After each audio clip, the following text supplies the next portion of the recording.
না গো মায়া মিনা চিনো না গো মামনি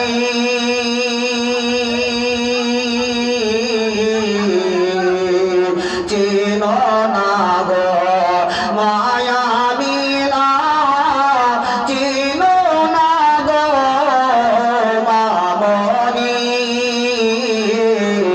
আমার নাম যে হাজরা বিবি আমার নাম যে হাজরা বিবি ইসমাইলের জননী আল্লাহুম্মা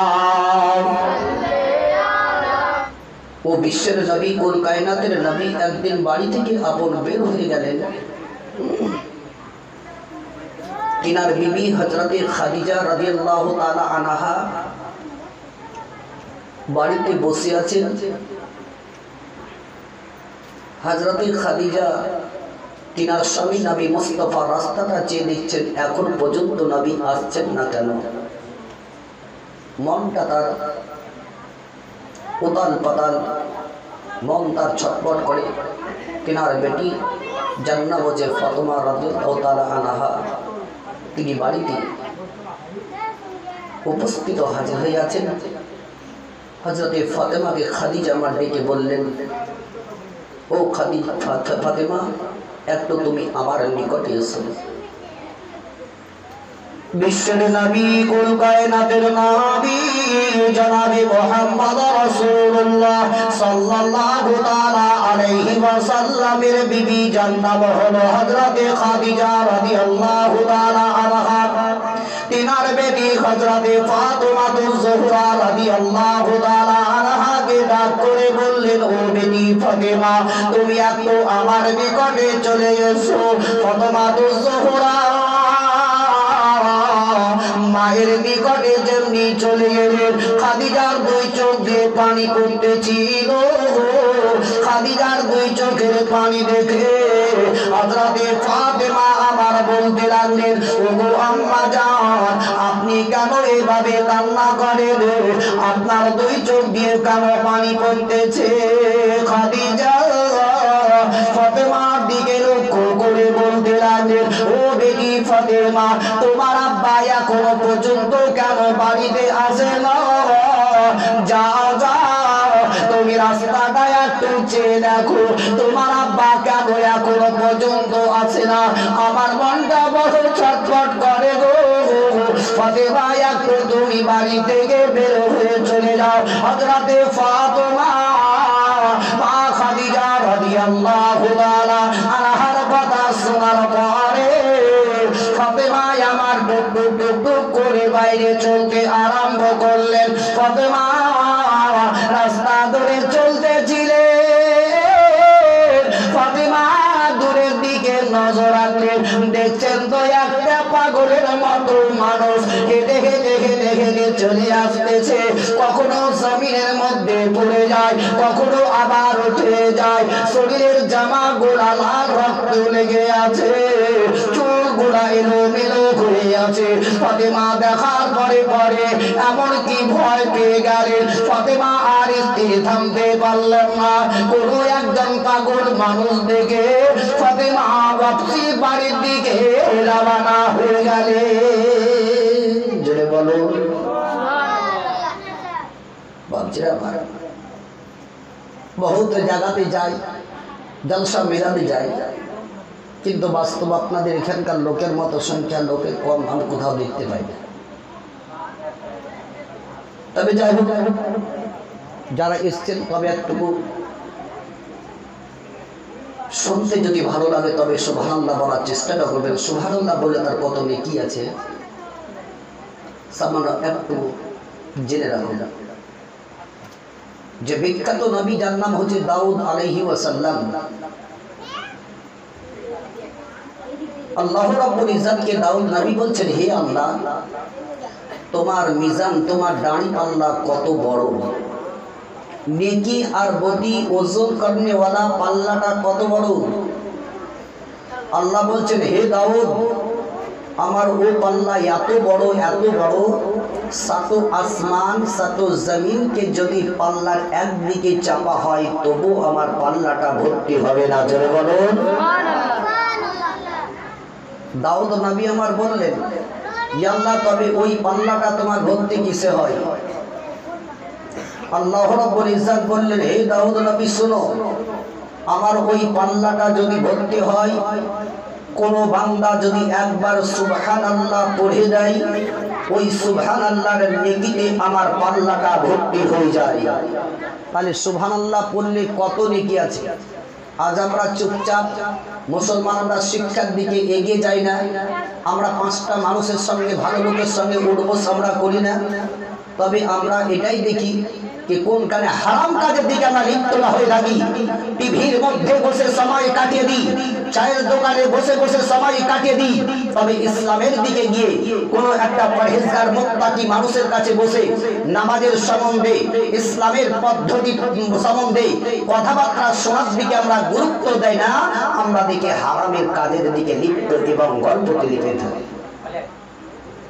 বাপজিরা আমার, এখনো পরিবর্তন হওয়ার চেষ্টা করো। দুনিয়াটা কদিনকার, আজ আছে কাল নাই। নিঃশ্বাসের বিশ্বাস নাই, মৃত্যু সকলকেই অনিবার্য গ্রহণ করতেই হবে। হযরতে ফাতেমা বাড়ি অফিসে আসার পর অজরনারী ফাতেমা দাঁড়িয়ে দাঁড়িয়ে কাঁদছেন। হযরতে ফাতেমা জোহরা রাদিয়াল্লাহু তাআলা আনহা দরজাতে গিয়ে অজরনারী কাঁদতে আরম্ভ করলেন। ফাতেমা দুই চোখ দিয়ে পানি পড়তে লাগলো। খাদিজা জিজ্ঞাসা করতে লাগলেন, ও বেটি ফাতেমা, বলো কেন তুমি এভাবে কান্না করো? তোমার দুই চোখ দিয়ে কেন পানি পড়তেছে? আমি তোমারে জিজ্ঞাসা করি গো ফাতেমা, ও ফাতেমা,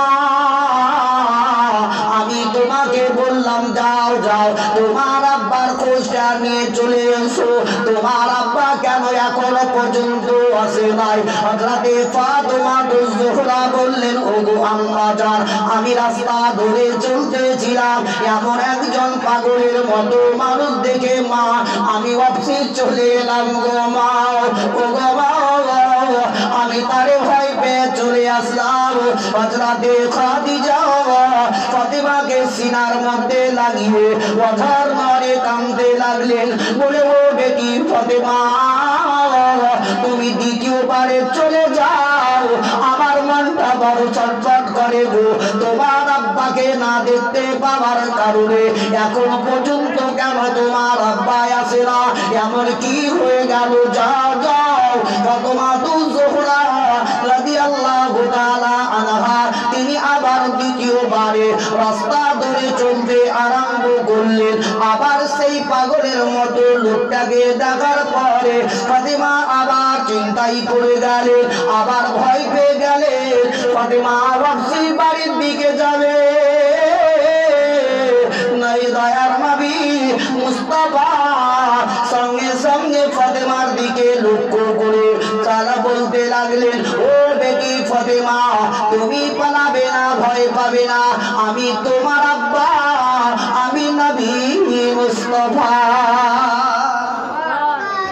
বলছে, বেটি পালাবে না, আমি তোমার আব্বা, ভয় পাবে না।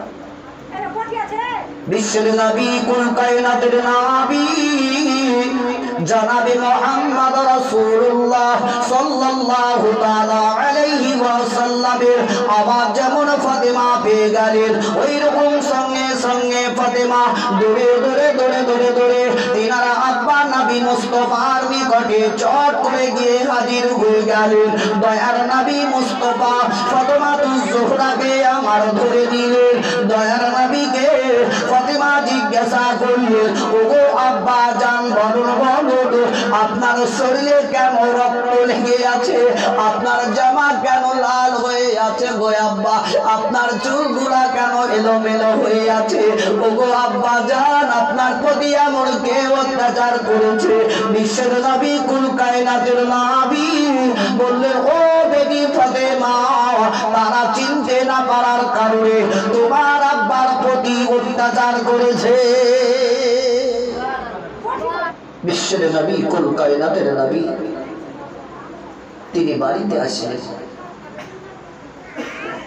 হযরতে খাদিজা রাদিয়াল্লাহু তাআলা আনহা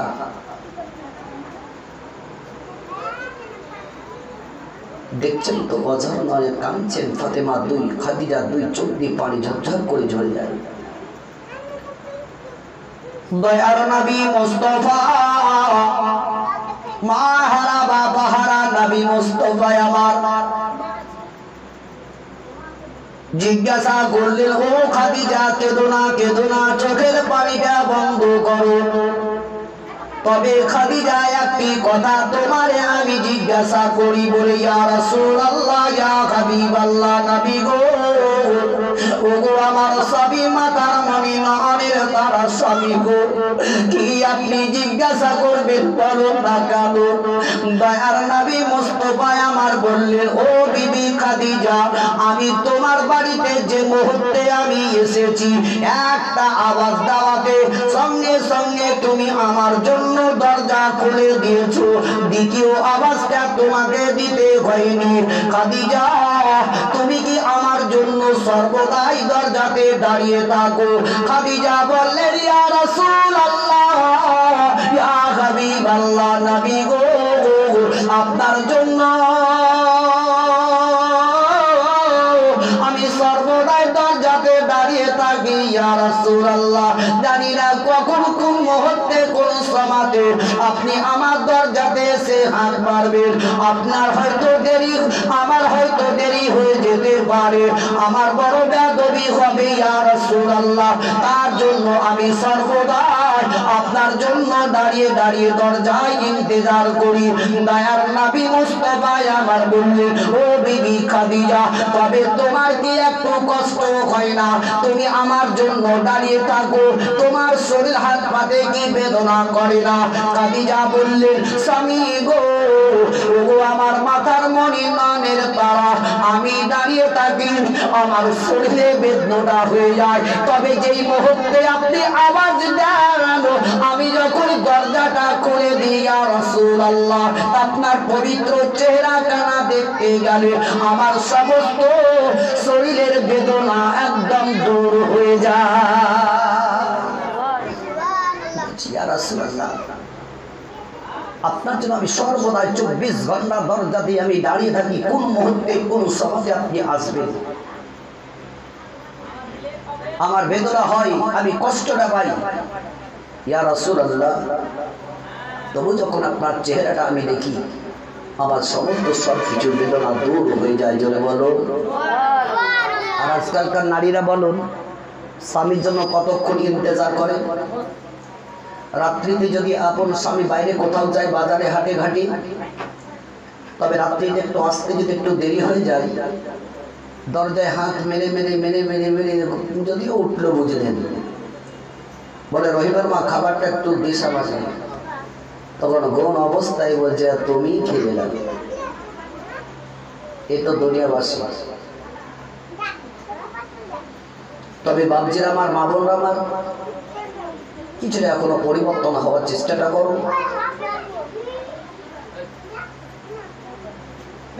অনিবার্য মৃত্যু সকলকে নিতেই হবে, মৌতের স্বাদ সকলকেই চাপতে হবে। এই পৃথিবী দুনিয়াতে কেউ এমন জীবনে বাঁচতে আসেননি। বিশ্বের নবী,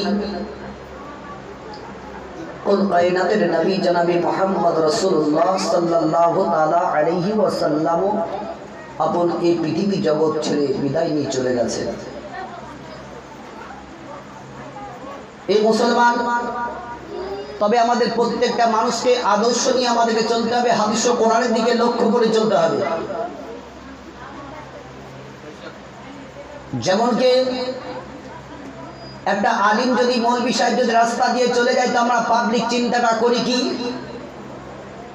কি চল মৌলবী সাহেব আসছে, দেখি আমাদেরকে সালাম করে কিনা। এটা আমরা মুসলমান, আমাদের এই আবদারটা হয় না কি একজন আমাদের মাথার তাজ একজন ইমাম, একটা আলিম মৌলবী সাহেব আসছেন, তাকে দেখে শ্রদ্ধা করে আমি সালাম করব, কিংবা তার জন্য আমি চেয়ার ও কুরসিটা আমি ছেড়ে দিই। এটা কিন্তু আমরা করি না। ভদ্রলোকই চাল দিকে মৌলভী সাহেবের দিকে লক্ষ্য করে দেখে আমাকে সালাম করে কিনা। এই তো আমরা মুসলমান। যেমন একটা আলিম মৌলভী সাহেব রাস্তা ধরে চলে আসছে, আর 3 মাতাল বুঝলেন মদ খেয়ে রাস্তা ধরে চলে যাবে। মুসলমানের সঙ্গে সাক্ষাৎ হতে গেলে পরে আগে সালাম করো, তারপরে কালাম, তারপরে কথাবার্তা বলো।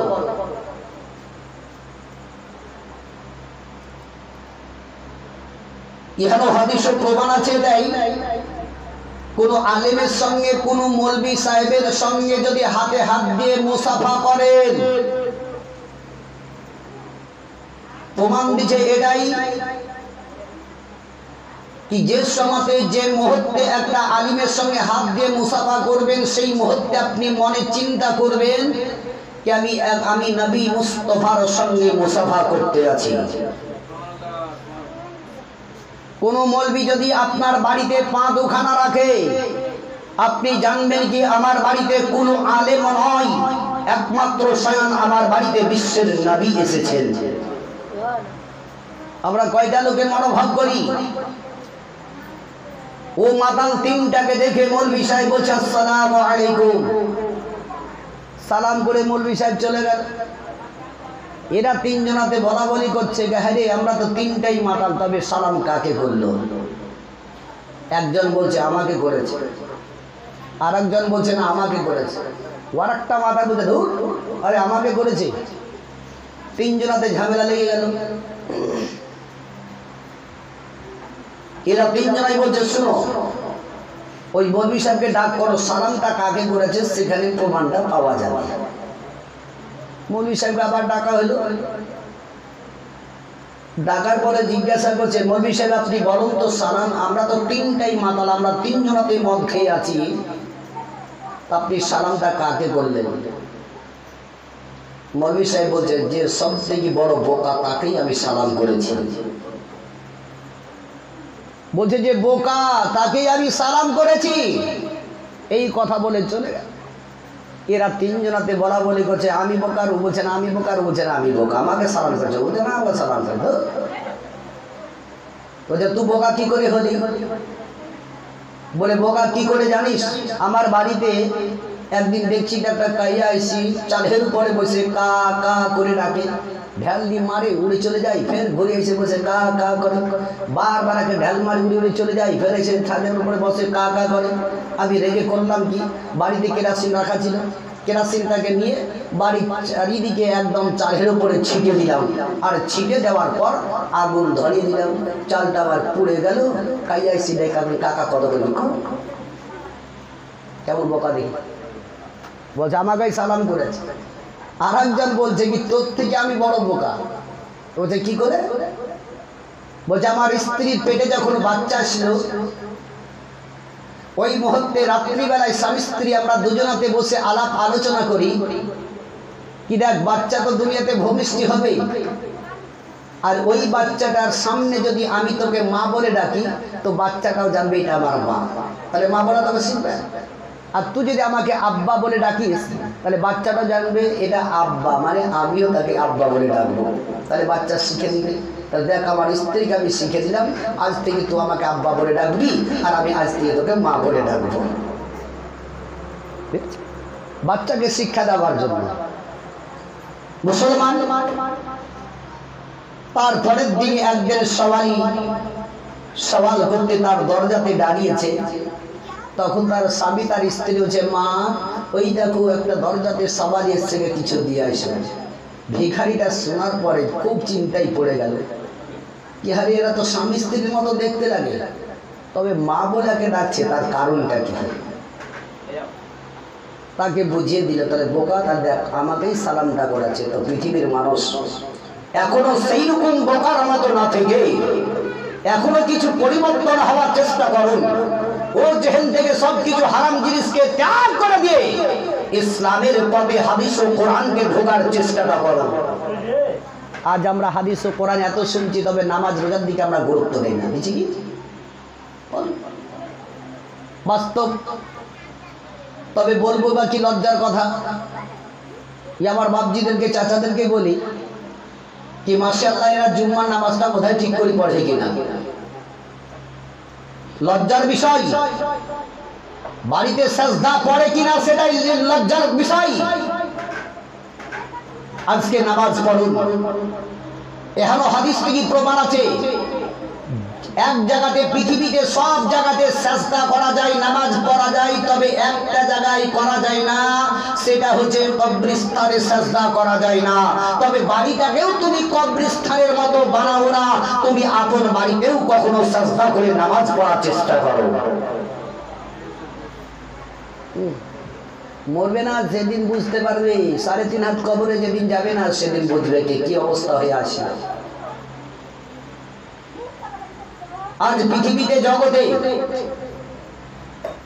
মা থাকলে মায়ের সেবা করো, বাপ থাকলে বাপের সেবাটা করো। কোরআন বলছে ওয়াবিল ওয়ালিদাইনা ইহসানা, তোমরা মা বাপের পৈরবি করো, মা বাপের পদতলে জান্নাত আছে। জোরে বলো সুবহানাল্লাহ। মা বেঁচে যখন থাকছে তখন মাকে আমরা ঠিকভাবে দেখলাম না, খাওয়ালাম না, আর মা মরে যাওয়ার পরে হাও মাও করে কেঁদে আর গরু জবাই করে লোককে খাওয়িয়ে নাম কামালাম, এটা তোমার কোনো কার্যকারী হবে না।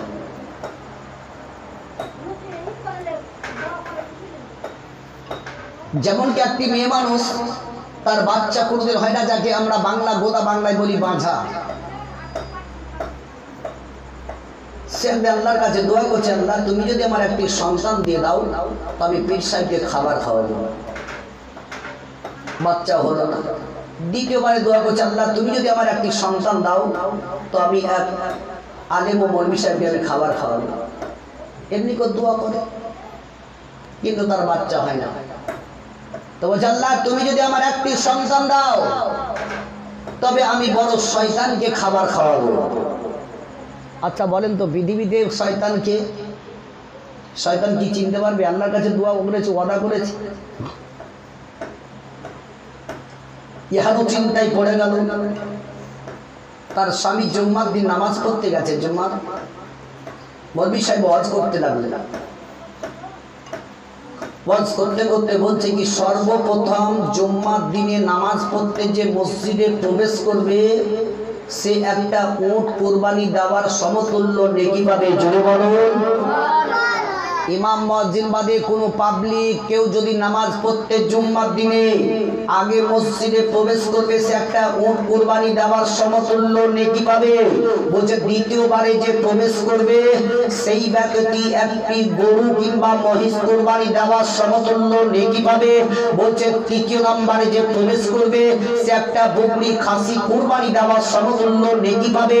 কেউ যদি চতুর্থ নম্বরে মসজিদে প্রবেশ করে সে একটা মুরগি কুরবানি দেওয়ার সমতুল্য নেকি পাবে। কেউ যদি পঞ্চম নম্বরে মসজিদে প্রবেশ করে সে একটা আন্ডা কুরবানি দেওয়ার সমতুল্য নেকি পাবে। আর যে ব্যক্তি জুম্মার শেষে নামাজ পড়তে প্রবেশ করবে আর নামাজ যে শেষ করার সমস্ত মানুষের আগে যে পালিয়ে যাবে, এমনি করে যে 3 জুম্মা জামাত করবে সেই হলো সবথেকে বড় শয়তান। এই লোকটা ওয়াজ শোনার পরে চিন্তা করলে যে হ্যাঁ তাহলে আমি দেখবো লক্ষ্য করে কে নামাজ পড়তে শেষে আসে আর আগেই বা কে পালায়। আজকালকার বুঝলেন মানুষ নামাজ পড়তে যাব কি যাব না মনের মধ্যে চিন্তা করি, বেটা গেল তো আমি কেন যাব, এইটা আমরা মনে করি। তোমার বেটা খাবার খেলে তুমি কেন সারাদিন ধরে ভাত খাও? তোমার বেটা খেলে তো তোমার জিভ ভরে গেল, তোমার মন ভরে গেল, তুমি সারাদিন ধরে না খেয়ে থাকো। ওই ব্যক্তি 3 জুম্মা দেখতে আরম্ভ করলো, সর্বশেষে কে ঢুকলো? তার বড় চাচা দেখছে তো নামাজ পড়তে ঢুকলো শেষে। নামাজ যেমন সালাম ফিরা হলো আগে আগে পালিয়ে গেল। এমনি করে 3 জুম্মা দেখার পরে বলছে এবার আমি শয়তান পেয়ে গেছি। তার স্ত্রী তার বিবিকে বলছে রে শয়তান পেয়ে গেছি, তুই খাবারটা রান্না করবে। সত্যি বলছে তোকে এখন বলা হবে না, খাবারটা রান্না কর, ঠিক তোকে আমি বলে দেব। খাবার রান্না করলো। 3 জুম্মার পরে পরে তার চাচাকে জিয়াফত দাওয়াত দিয়ে বাড়িতে নিয়ে এসে খাবার খাওয়ালো। বলে শোন এই লোকটাই হলো সব থেকে বড় শয়তান। জোরে বলুন, আরেকটু জোরে বলুন। তাহলে মানুষ শয়তান হওয়ার চেষ্টাটা করি আমরা, পরিবর্তন হওয়ার, নামাজ পড়তে যাওয়ার চেষ্টা করুন।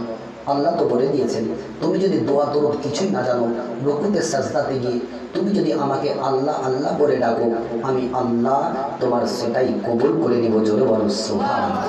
একবার জোরে ভক্তি ভরে দরুদ পাঠ করো, আল্লাহুম্মা সাল্লি আলা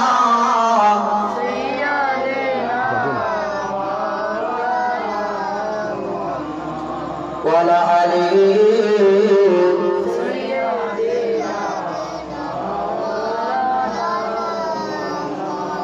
সাল্লাল্লাহু তাআলা আলাইহি ওয়াসাল্লাম। তবে বাপজিরা, এই পৃথিবী জগৎ ছেড়ে সকলকে যেতে হবে, মৃত্যুর স্বাদ সকলকে চাপতে হবে। যতই আপনি আপন চিন্তা করেন যে আমি মরব না, কিন্তু আল্লাহ আপনার অনিবার্যতা, আপনার মৃত্যু আপনাকে নিতেই হবে। হযরতে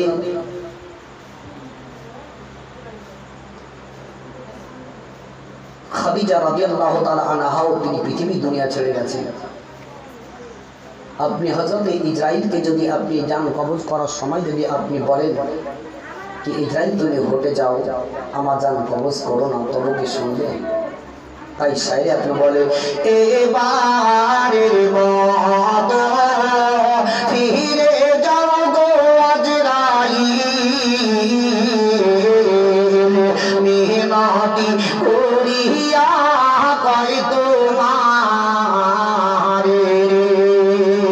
এবারের মতো ফিরে যাও গো আজরাইল, মেহনতি করিয়া কয় তোমার তোমার ওই হাতি বুকেতে রাখিলে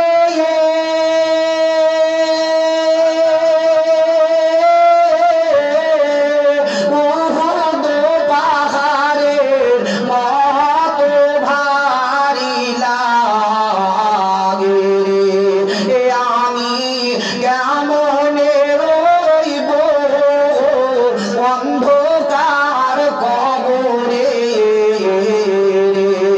এবারের মতো ফিরে যাও গো আজরাইল, মিনতি করিয়া কই তোমার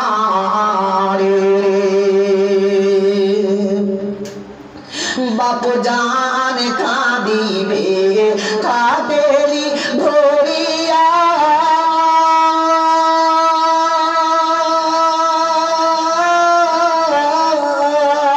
মা জান কাঁদিবে চোখাটো বসিয়া রে, বাপ জান কাঁদিবে কাঁদেলি ধরিয়া,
সাল্লাল্লাহু তাআলা আলাইহি ওয়াসাল্লাম। বাবা জীবনের আমার, মা বোনের আমার, ও মেয়েটি আপন বাবা চুপ করে দরজার মধ্যে বসে আছে।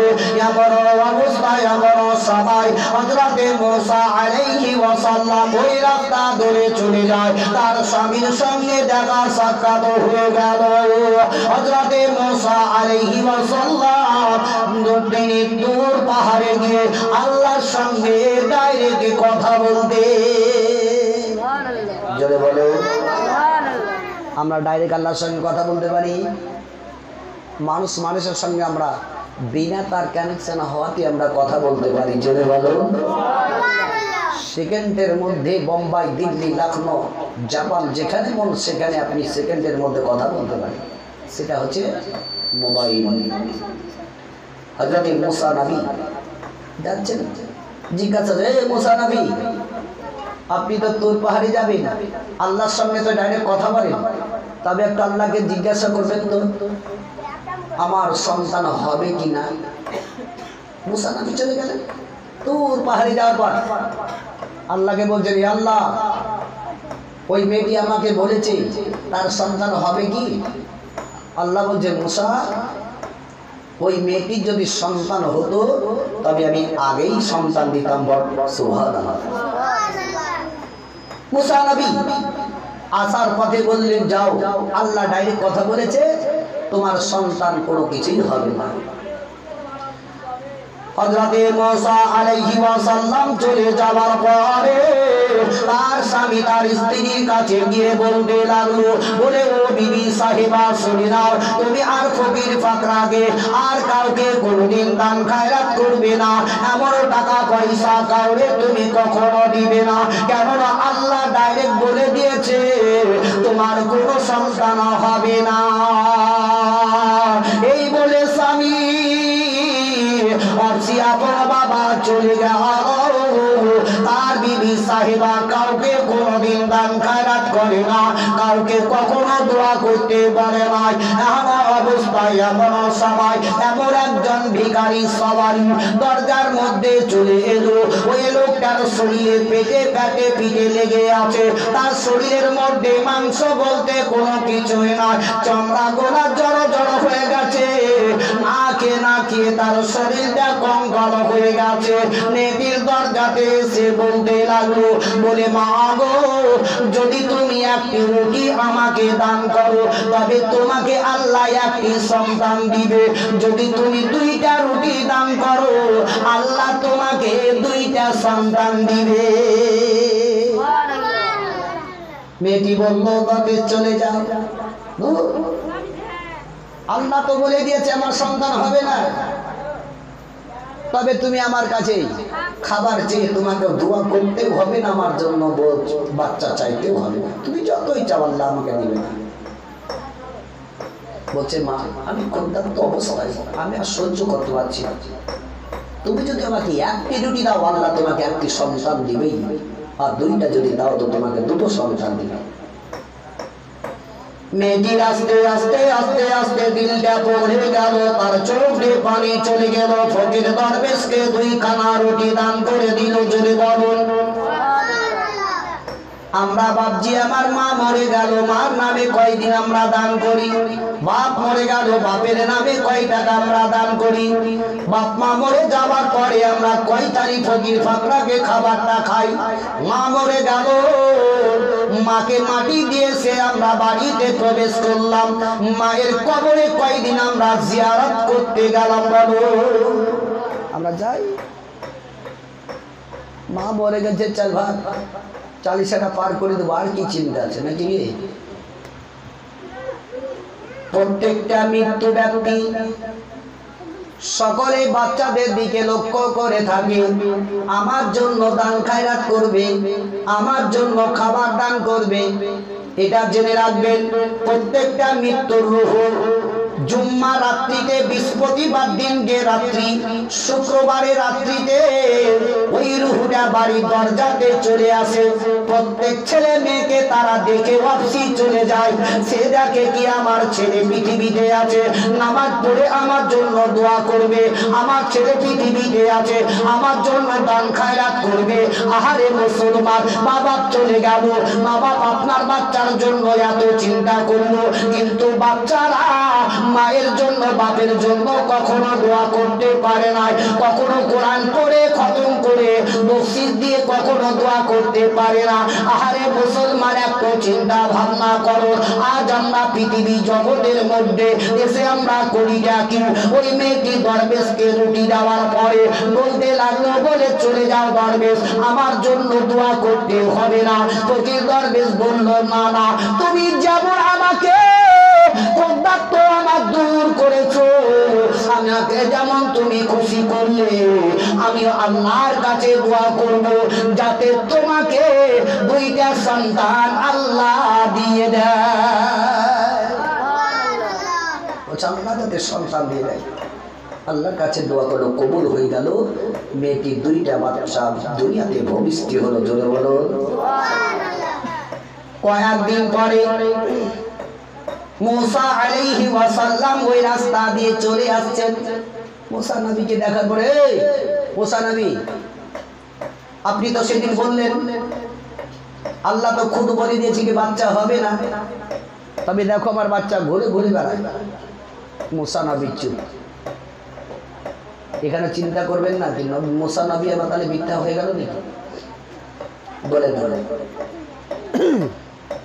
মুসা নবী তাকে কোনো কথাবার্তা না বলে আপন তোর পাহাড়ে গিয়ে আল্লাহকে বলছে, আল্লাহ, হে আল্লাহ, তুমি সেই দিন আমাকে বলেছিলে কি ওই মেয়েটির বাচ্চা হবে না, তবে আজকে তোর বাচ্চা দুনিয়াতে ভূমিষ্ঠ ঘোরাঘুরি করছে, কি ব্যাপার?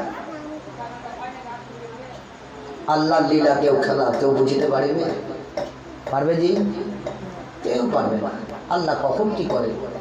এখন আমরা বসে আছি, বাড়ি যেতে যেতে হয়তো আমার মৃত্যু হতেও পারে, আপনারও হতে পারে, এর কোনো ভরসা নয়। তার লীলা কে কে বুঝতে পারে। তবে এখন পরিবর্তন হওয়ার চেষ্টা করবে। আল্লাহ বলছেন, মুসা, আমি ওকে বাচ্চা দিয়েছি কেন জানবে? তবে মুসা এক কাজ করো, তুমি আমাকে মানুষের গোশত মাংস এনে দাও, আমি আল্লাহ আমি খাবো। জোরে বলো। মুসা নবী বলতে লাগলেন, বলে আল্লাহ গো, যদি তুমি মানুষের মাংস গোশত খেতে চাও, তবে আল্লাহ তুমি একটি প্লেট চাকু দিয়ে দাও, আমি তোমার জন্য মাংস নিয়ে আসবো।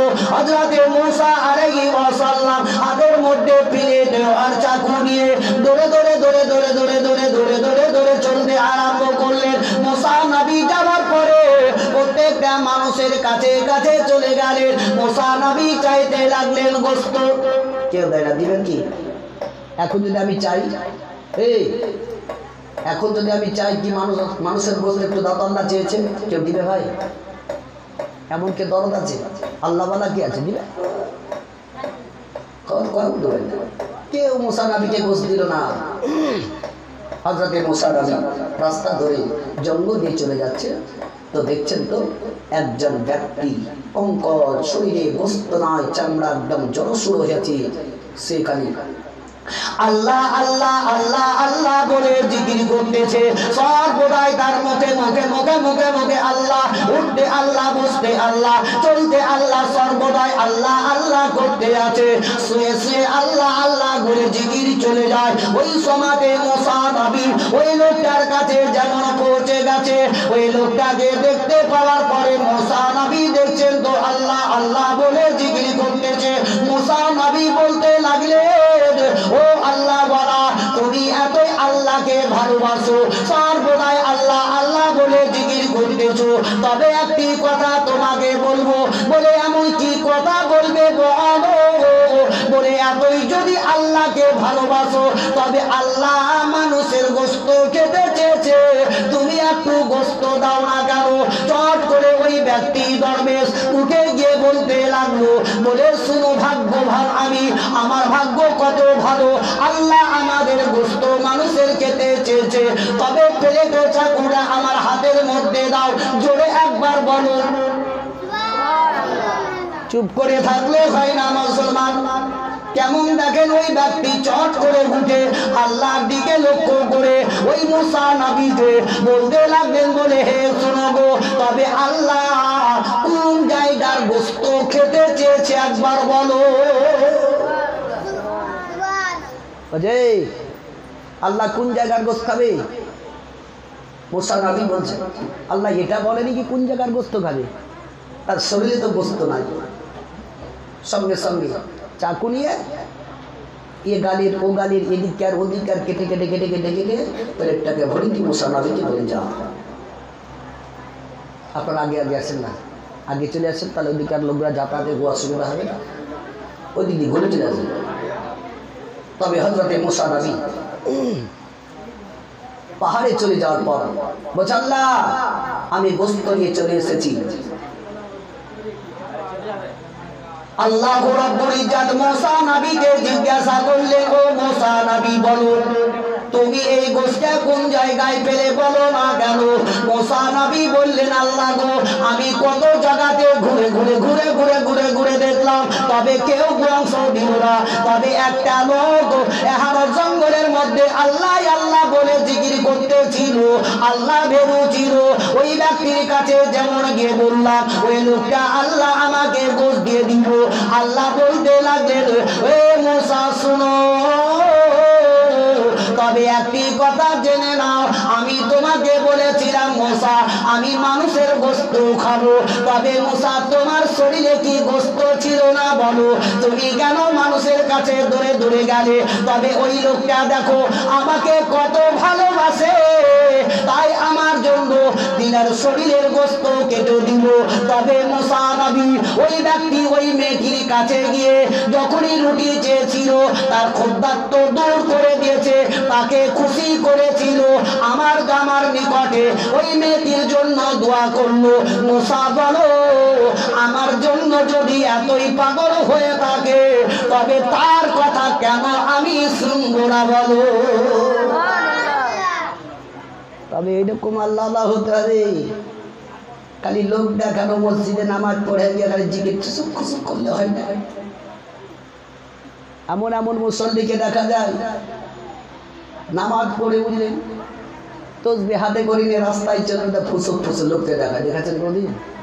দেখে লক্ষ্য করে এমন এমন বয়স্ক লোক আছে তসবিহ হাতে করে নিয়ে রাস্তায় চলবে, তাও চায়ের দোকানে বসবে, তাও টিভি দেখছে চারিদিকে হাত চলছিল, ওই জিকির হলো? লজ্জা করা উচিত। তবে মুসা নবী তোর ভাই আল্লাহকে বলছে, আল্লাহ তবে এই পৃথিবী জগৎ তো দুনিয়াটা ধ্বংস হবে, তবে আল্লাহ হাসর যেদিন হবে সেদিন কি আমার কেউ পৃথিবীর এমন কোনো ব্যক্তি আছে কি আমার সঙ্গে হাসর করবে? মুসা নবীকে আল্লাহ বলছেন কি একজন ব্যক্তি তোমার সঙ্গী সাথী হয়ে হাসর হবে, সেই ব্যক্তি হবে কসাই। জোরে বলুন সুবহানাল্লাহ। মুসা নবী অত কি গর্ব করেছে? কিছু কিছু মানুষ যদি কোনো নামাজ পড়নেওয়ালা যদি একটু নামাজ পড়াতে জানে, কোরআন পড়তে জানে, তখন সেই ব্যক্তি বলছে আমার মতো জাননেওয়ালা কেউ নাই, বলে না ভাই? দেখিয়েন কিছু কিছু মুসল্লিরা আছে এরকম, কিছু কিছু মৌলবীরা আছে বুঝলেন, ওই ড্যাঙ্কার মতো মাছের মতো লাফাই, আর কিছুটা বলে তখন মনে করছে আমার সমতুল্য কেউ জাননেওয়ালা নাই। তোর মতো জাননেওয়ালা কত মৌলবী পড়ে আছে। মুসলমান ও অহংকারী দেখাবে না কোনোদিন। আজ ভাই আমি কখনো বলি না, আমি ছোটখাটো হয়ে আপনাদের এখানে ওখানে সারা পশ্চিমবঙ্গে আমি ঘুরে বেড়াই। আল্লাহ রব্বুল ইজ্জতের এটাই প্রার্থনা যে আপনাদের দোয়াতে আল্লাহর রহমতে আমি ঘুরে বেড়াই। বাবজির আমার ও অহংকারী দেখানো ঠিক নয়। মুসা নবী বলেছিল আমার সমতুল্য কি এমন কেউ পৃথিবীতে আমার সাথে কি শাসক হতে পারে? মুসা নবীকে আল্লাহ বললেন কি যা তোমার সঙ্গে একজন হবে, সেই ব্যক্তি কসাই হবে। তো মুসা নবী বলছে আল্লাহ, তবে সেই লোকটাকে আমি পাবো কোথায়? তো যে বাজারে চলে যাও, দেখবে গোস্ত বিক্রি করছে, সেই ব্যক্তি তোমার সঙ্গেই হাসর করবে। বলো সুবহানাল্লাহ।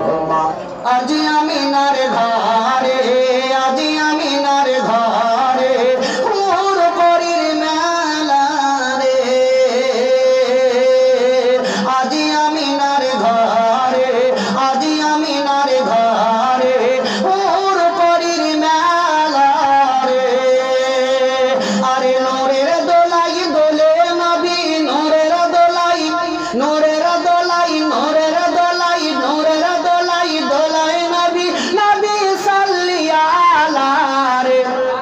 আজি আমিনার ঘরে, আজি আমিনার ঘরে হুর পরীর মেলা রে। নর নর চারিদিকে, নর নর চারিদিকে, লক্ষ কোটি ফারিস্তা আগে পিছে। নর নর চারিদিকে, নর নর চারিদিকে, লক্ষ কোটি ফারিস্তা আগে পিছে। আরে গাতিছে মালা, গাতিছে মালা সাল্লি আলা হয়ে মাতোয়ালা রে। আজি আমিনার ঘরে, আজি আমিনার ঘরে হুর পরীর মেলা রে। দায়ে হালিমা, দায়ে হালিমা, দায়ে হালিমা, দায়ে হালিমা, দায়ে হালিমা যাইরে ছুটে জড়িয়ে ধরেন আপনার নাবিজিকে। জোরে বলো দায়ে হালিমা, দায়ে হালিমা, দায়ে হালিমা, দায়ে হালিমা, দায়ে হালিমা যাইরে ছুটে জড়িয়ে ধরেন আপনার নাবিজিকে। সালাম জানাই বারে বারে, সালাম জানাই, সালাম জানাই, সালাম জানাই বারে বারে, তাজিদের সহিত ঝুঁকে ঝুঁকে। আর যার কারণে, যার কারণে, যার কারণে, যার কারণে বিশ্বজাহান হয়েছে উজালা রে। আজি আমিনার ঘরে, আজি আমিনার ঘরে হুর পরীর মেলা রে। আল্লাহুম্মা সাল্লাল্লাহু তাআলা আলাইহি ওয়াসাল্লাম। বাবা জীবনের আমার, ও যুবক ভাইরা আমার, মা বোনের আমার, মুসা আলাইহি ওয়াসাল্লাম তোর পাহাড় থেকে নেমে বাজারের দিকে চলতে আরম্ভ করে দিলেন। মুসা নবী রাস্তা ধরে চলতে চলতে চলতে চলতে বাজারের ভিতরে যেমন পৌঁছে গেলে, দেখছেন তো একজন কসাই গোস্ত বিক্রি করতেছিল। ওই কসাইয়ের কাছে গিয়ে মুসা আলাইহি ওয়াসাল্লাম চুপ করে দাঁড়িয়ে গেলেন। মুসা নবী তার দিকে লক্ষ্য করে আছেন। মুসা নবী বলে, বলে কি দেখা যাক এই লোকটা এমন পৃথিবীতে এমন কোন কার্য করে আল্লাহর, কি এই ব্যক্তি আমার সঙ্গে হাসর করবে। বলছে লোকটা এমন পৃথিবীতে কি কাজ করে, এমন কি আল্লাহর জিকির আজকার করে, এমন কি তসবিহ তাহলিল করে, এমন কোন ইবাদত করে কি আমার সঙ্গে হাসর করবে। মুসা নবী দেখছে তাকে তাকে। ওই কসাইয়ের গোস্ত বিক্রি হয়ে যাওয়ার পরে সমস্ত কাপড় গোলাকে, আপনকে সামান গোলাকে গুটিয়ে গুটিয়ে গুটিয়ে গুটিয়ে গুটিয়ে একত্র করে নিল। মুসা আলাইহি ওয়াসাল্লাম তার দিকে লক্ষ্য করে দেখতেছিলেন। দেখছেন তো ওই ব্যক্তির কোনো জিকির আজকার, কোনো তাসবিহ তাহলিল আল্লাহর কোনো কাজ দেখতে পেল না। মুসা নবী বলেন, বলে কি ব্যাপার? আল্লাহ তো বলেছে এই ব্যক্তি আমার সঙ্গে সাথী হয়ে হাসর যাবে। ওই কসাই সমস্ত সামানকে ঘটিয়ে নিয়ে যেমন চলতে আরম্ভ করে দিয়েছেন। মুসা নবী চিন্তায় পড়ে গেলেন, বলে কি বলবো লাগে আমি কি করে কথাবার্তা বলবো, আমি এই লোকটার দেখবো আল্লাহর কি কাজ করে। কসাই যেমন চলতে লাগলেন, সঙ্গে সঙ্গে মুসা নবী আলাইহি ওয়াসাল্লাম কসাইকে বলতে লাগলেন, ও কসাই আমি তোমার বাড়িতে জিয়াফতে যাব।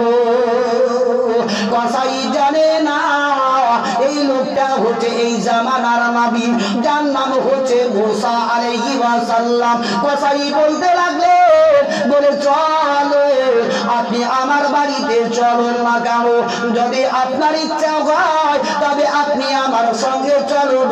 মুসা নবীকে ওই মুসা নবীকে কসাই আপন সঙ্গে করে নিয়ে চলতে লাগলো। বাড়িতে যাওয়ার পরে বাপজিরা ও যুবক ভাইরা আমার একটু চিন্তা ভাবনা করো, মাথার মধ্যে কথাগুলাকে ভরো। আজ আমরা হাদিস ও কোরআনের দিকে লক্ষ্য করি না, আজ আমরা মোবাইল নিয়ে ঘোটাঘাটি করি, আজ মোবাইল নিয়ে সময়টা কাটিয়ে দিই। তবে আপনাদেরকে আমি বলবো, ও মুসা নবীকে কসাই বাড়িতে নিয়ে যাওয়ার পরে একটি জায়গাতে বললেন, আপনি এই জায়গায় বসে যান, আমার মা জননীকে একটু দেখে আসি। বলছে মাকে দেখে আসি। আজকালকার ছেলেরা আর আজকালকার বউ মেয়েগুলা খুব প্রাণ পেতে শোনো। আজ আমাদের পৃথিবীতে মা বাপ বেঁচে আছে, শ্বশুর শাশুড়ি বেঁচে আছে। আমরা শ্বশুর শাশুড়িকে কতটাই ভালোবাসি। মেয়েরা যদি মনে করে যে আজ আমি শাশুড়ির প্রতি অত্যাচার করব, তোমার একদিন আসবে, তুমি একদিন শাশুড়ি তৈরি হবে, তোমার সেদিন অত্যাচার কে করবে বলো? ওই কসাইটা আপন মায়ের কাছে যদি গিয়ে দেখছে, তো মা চলতে ফিরতে পারে না, তো চোখে বন্ধ, কানা দেখতে পাই না, মা বিছানায় পায়খানা পেশাব করে নোংরা করে একদম রেখে দিয়েছে। ও কসাই আপন মায়ের কাছে গিয়ে চুপ করে দাঁড়িয়ে গেল। মুসা আলাইহি ওয়াসাল্লাম কসাইয়ের দিকে লক্ষ্য করে তাকিয়ে দেখতে আরম্ভ করে দিল। কসাই বাজারে কাঁদতে লাগলো, বলে মা গো তুমি কত কষ্ট পেয়ে গেছো, বিছানায় পায়খানা পেশাব করে দিয়েছো, নোংরা হয়ে গেছে, তুমি এইভাবে কষ্ট হয়ে পড়ে আছো।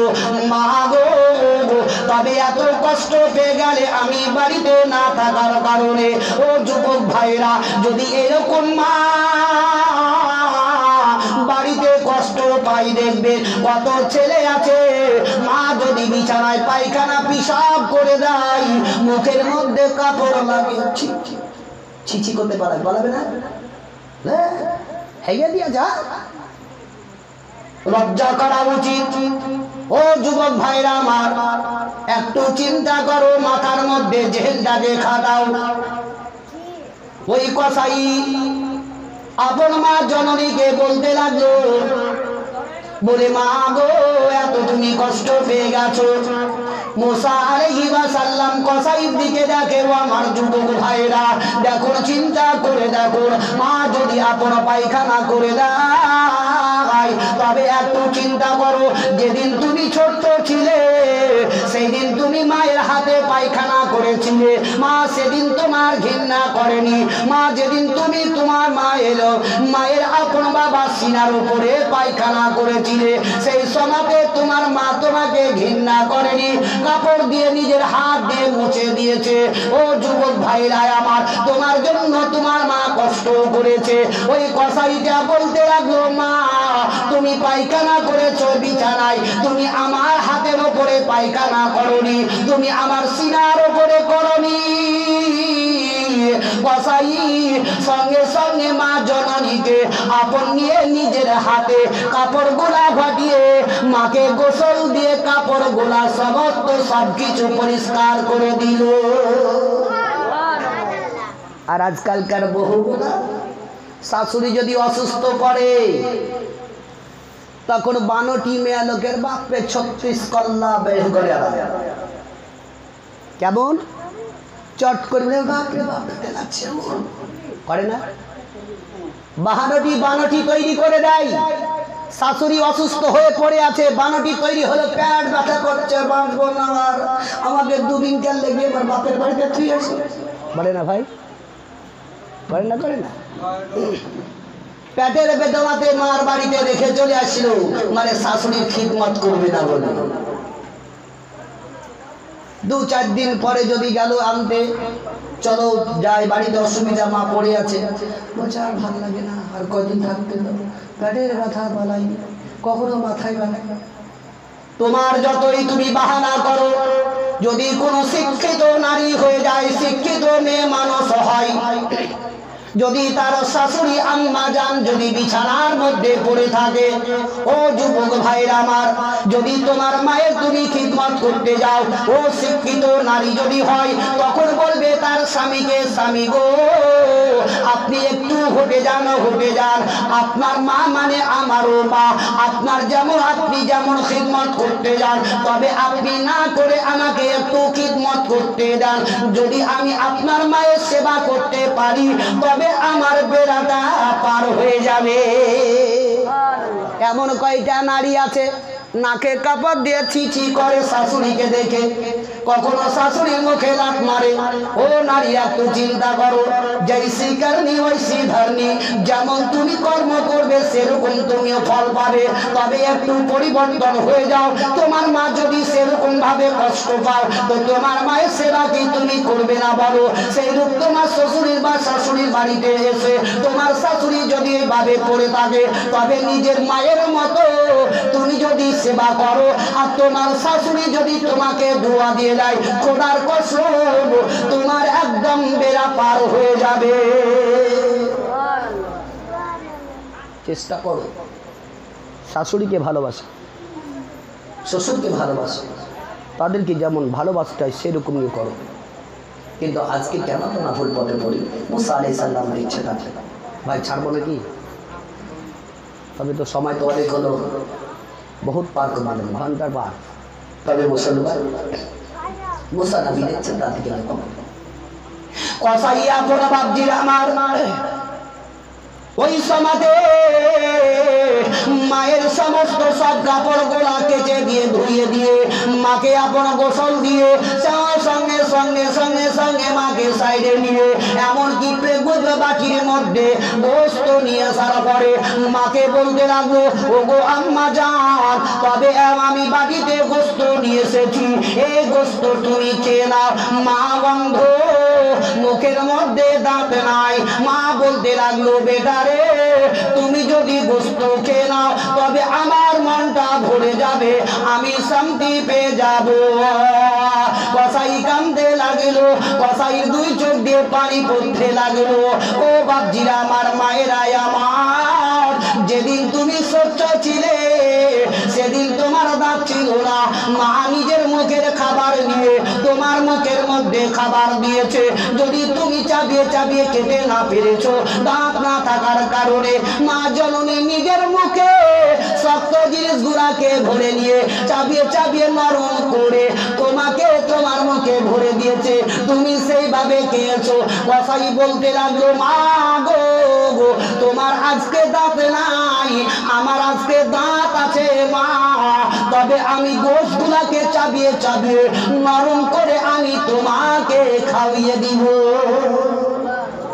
কয়টা আছে ছেলে বলুন মাকে সেভাবে সেবা করে, পরের মেয়েকে বিয়ে করার পরে আপন মা বাপকে ভুলে যায়?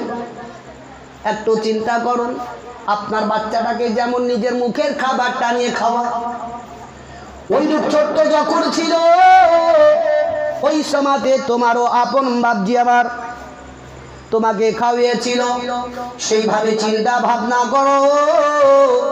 কসাই আপন বাবা ওই সময় তার দিকে লক্ষ্য করে দেখতে আছে তাকিয়ে তাকিয়ে। মুসা নবী আপন দেখে নিজের মুখে গোশগুলাকে নেওয়ার পরে চাবিয়ে চাবিয়ে চাবিয়ে চাবিয়ে নরম করে এমন কি সঙ্গে সঙ্গে মায়ের মুখে খাবার দিতে লাগলো। মা খাবার পরে মায়ের দুই চোখ দিয়ে পানি এলো। মা বলতে লাগলো, বেটা রে, ও আমার কলেজার টুকরো, তুমি আমার জন্য এত কষ্ট করতেছো বেটা, তুমি আমার জন্য এত সেবা করো রে বেটা, তুমি আমাকে চাবিয়ে চাবিয়ে বস্তুগুলা খাইয়ে দাও, তবে বেটা যাও যাও একটি মুসাল্লা এনে আমাকে দিয়ে দাও। বলে মা তুমি মুসাল্লা করবে কি বলো? বলে বেটা যাও এখানে মুসাল্লাটা এনে দাও। যেমনি মুসাল্লাটা এনে দিল, সঙ্গে সঙ্গে মা জননী আমার আল্লাহর কাছে দোয়া করতে লাগলো। আল্লাহকে বলে, আল্লাহ গো, ও গো পাক পরওয়ারদিগারে আলাম, এখানে এই জামানার নবী যার নাম হলো মুসা নবী, আল্লাহ গো, তবে আমার বেটা এখানে পৃথিবী ধ্বংস হওয়ার পরে ও মুসা নবীর সঙ্গে যাতে আমার কলেজার টুকরোর হাসর হয়ে যায়। মুসা নবী শুনছেন, মুসা নবী চট করে আল্লাহকে বলতে লাগলেন, বলে আল্লাহ আমার জানা হয়ে গেছে, আর বলতে হবে না, আল্লাহ এই কসাইটাই আমার সঙ্গে আমার হাসর করবে।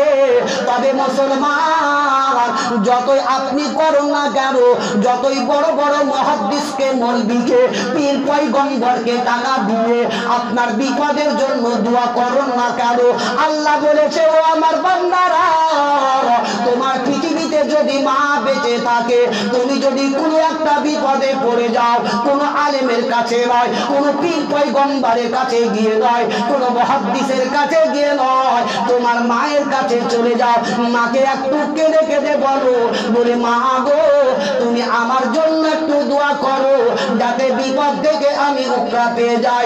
আল্লাহ বলেছে, সমস্ত পৃথিবীর মানুষের আগে তোমার মায়ের দোয়া আমি কবুল করব। আমরা লোককে টাকা দিই, দোয়া দিই, লোককে টাকা দিই, কবরে পাঠিয়ে দিই, মায়ের জন্য একটু দোয়া করো। আরে না, তুমি যদি কুল হল্লা যদি বেরো করতে, ওই কুল হল্লা দিয়ে তুমি মায়ের কবরে দাঁড়িয়ে দাঁড়িয়ে যদি দোয়া করো, আল্লাহ তোমার ওটাই দোয়া কবুল করো। কিন্তু আমরা চাই, আরে আপনাদের দেশে তো ঈদ কুরবানি নামাজ পড়ে তো কবরে জিয়ারত করে না, তাই যায়নি? এমনি গতিকে দু একটা লোক হয়তো যায়, যারা এখন জানো হাদিস কোরআনের দিকে লক্ষ্য করে, তারাই হয়তো গিয়ে তো মা বাপের কবরে জিয়ারত করলেন। আরে ঈদ আর কুরবানি তো আছে আছে, কমসে কম জুম্মার নামাজ পড়ে তোমার মা বাপ পড়ে আছে, তোমার মা বাপের কবরে জুম্মার নামাজ পড়ে আগে জিয়ারতে চলে যাও। মরে গেল, মাটি দিয়েছিলাম, ভুলে গেলাম না, তারপর যা হবে না কেন, একটু পরিবর্তন হওয়ার চেষ্টা করো। পড়েছি বলবো নাফসি জায়গাতে মত, প্রত্যেকটি নাফসকে মতের সাথে ছাড়তে হবে মৃত্যুর আগে। একটু এখনো নিজের মনটাকে পরিবর্তন করার চেষ্টা করো। একবার দুর্বার পাক পড়ো, ছোট্ট একটি ইমাম হোসেনের সামনে গজল পড়ি, আমি দ্বিতীয় সমুদ্রে বাবা জীবনের আমার যাক। কিন্তু মহরমের মাস চলছে, বুঝলেন, মহরমের ঘটনা কিছু শুনলেন, তবে তার জীবনে যদি ধরতে যায় তো বহুত লম্বা ছাড়া হবে। কেন আরেকজন বক্তা আছেন, ওনার লোক থেকেও শুনবেন। তবে মুসলমান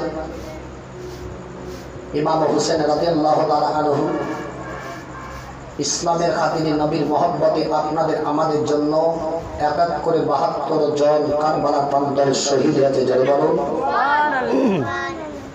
তাই এখন দুটো তিনটা কথার সাহেব বলছে, ইমাম হোসেনের হস্ত ধরে কাঁদে সাকিনা, গোয়া বাহ চলে যেও না, গোয়া বাহ ছেড়ে যেও না। ইমাম হোসেনের হস্ত ধরে কাঁদে সাকিনা, গোয়া বাহ চলে যেও না, গোয়া বাহ ছেড়ে যেও না। ওই কারবালার ময়দান হতে কেউ, ওই কারবালার ময়দান হতে কেউ ফিরে এলো না, গোয়া বা চলে যেও না, গোয়া বা ছেড়ে যেও না। দুধের শিশু আলী আসগার পানির লাগিয়া, দুধের শিশু আলী আসগার পানির লাগিয়া, ব্যাকুল হয়ে তোর হইয়া জালিমেরা শহীদ করলো জালিমেরা শহীদ করলো পানি দিল না গোয়াবা চলে যেও না গোয়াবা ছেড়ে যেও না ইমাম হোসেনের হস্ত ধরে কাঁদে সাকিনা গোয়াবা চলে যেও না গোয়াবা ছেড়ে যেও না ওই কারবালার ময়দান হতে কেউ ফিরে এলো না গোয়াবা চলে যেও না গোয়াবা ছেড়ে যেও না কারবালায় আজ রক্ত লালে লাল হয়ে যায় কারবালায় আজ রক্ত লালে লাল হয়ে যায় তারি আগুন জ্বলে বুঝি আমার কলিজায় এজিদ পাপীর জুলুম এত এজিদ পাপীর জুলুম এত সইতে পারি না গোয়াবা চলে যেও না গোয়াবা ছেড়ে যেও না ইমাম হোসেনের হস্ত ধরে কাঁদে সাকিনা গোয়াবা চলে যেও না গোয়াবা ছেড়ে যেও না বাপজিরা আমার ভাইরা আমার বহুত কিছু আপনাদের সম্মুখে আলোচনা করলাম তবে আমার লক্ষ্য হবে না বাড়ি এখান থেকে আমি ইতিহাস সমাপ্তি করলাম বলার